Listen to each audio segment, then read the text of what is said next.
Hello! So we came from Binondo and this is the Lord's Toast Bakery. This is their famous egg tart.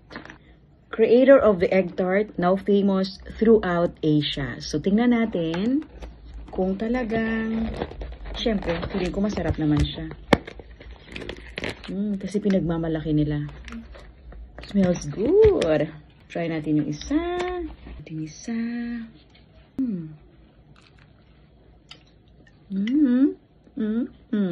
Crunchy on the outside, soft on the inside. Sarap. Ang lasa.